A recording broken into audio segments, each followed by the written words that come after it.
It had nothing to do with the Dal Bhat operation. Statement দেওয়ার পরে এক আওয়ামী লীগ নেতা আমাকে ফোন দিয়ে বলে যে ওনার নেত্রী পিলখানায় আমার বাবা মাকে জবাই দিয়েছে, আমি যদি বেশি বাড়াবাড়ি করি আমাকেও তেমনি জবাই দিবে।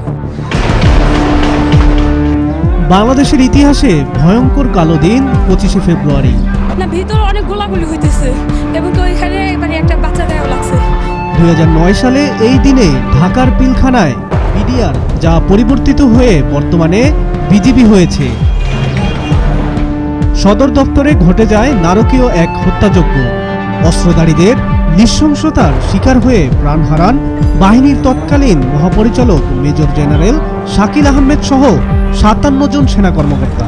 এছাড়া নারী ও শিশুসহ আরও 17 জন নিহত হয়। গতকাল 2009 সালের সেই বিডিআর বিদ্রোহের ঘটে যাওয়া হত্যাকাণ্ডের ঘটনায় আগের তদন্ত প্রতিবেদনগুলো প্রকাশ করার দাবি জানিয়েছেন নিহতদের পরিবারের সদস্যরা।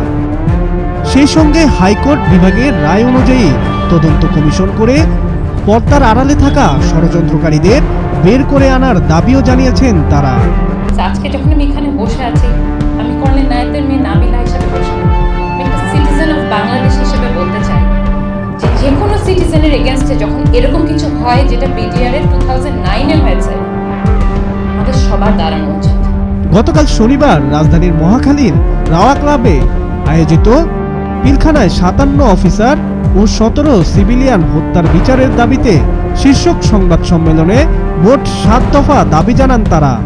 হত্যাকাণ্ডে নিহত বিডিআরের তৎকালীন মহাপরিচালক মেজর জেনারেল শাকিল আহমেদের ছেলে রাকিন আহমেদ ভূঁইয়া সেই সংবাদ সম্মেলনে উপস্থিত ছিলেন। শুধু বাবাকে নয়, ওই ট্র্যাজেডিতে নৃশংস হত্যার শিকার হন রাকিনের মাও। 2009 সাল কি নির্মমভাবে হত্যা করেছে আসলে বলতে তো কষ্ট হয়। ট্রেনে আমাদের অফিসারদের লাশ ভেসে দিয়েছে, বডি মিউটিলেট করে দিয়েছে, ব্যান্ডেজে খোঁচা দিয়ে শেষ করে দিয়েছে। আর বাবাকে কেমনে মারলো, আমার মার সাথে কি করছে? 15 বছর ধরে চলা তদন্ত ও বিচার কাজ যেভাবে এগিয়েছে তা মানতে নারাজ রাকিন। এই ঘটনায় শেখ হাসিনাকে সরাসরি দায়ী করেন বিজেপির সাবেক বাহিনী প্রধানের এই ছেলে।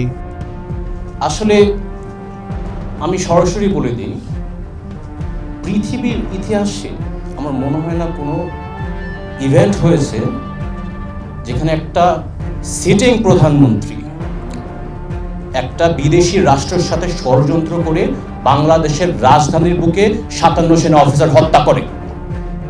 বিভিন্ন জায়গায় নিজের বাবা মায়ের হত্যাকাণ্ড নিয়ে মন্তব্য করার কারণে রাকিন আহমেদকে হুমকি দেওয়া হয় বলে অভিযোগ করেন সাবেক এই শীর্ষ কর্মকর্তার ছেলে। স্টেটমেন্ট দেওয়ার পরে এক আওয়ামী লীগ নেতা আমাকে ফোন দিয়ে বলে যে ওনার নেত্রী পিলখানায় আমার বাবা মাকে জবাই দিয়েছে, আমি যদি বেশি বাড়াবাড়ি করি আমাকেও তেমনি জবাই দিবে।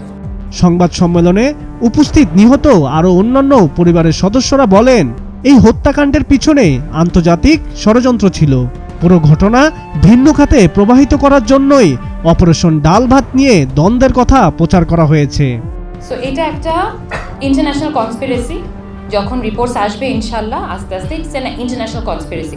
It had nothing to do with the ডাল ভাত অপারেশন, যেটা তখন তারা ওইভাবে করে পোর্ট্রে করার জন্যই একটার পর একটা সিচুয়েশন ক্রিয়েট করেছে, সো দ্যাট জিনিসটা এই লেভেলে যায় একজনকে মার্ডার করা যায়।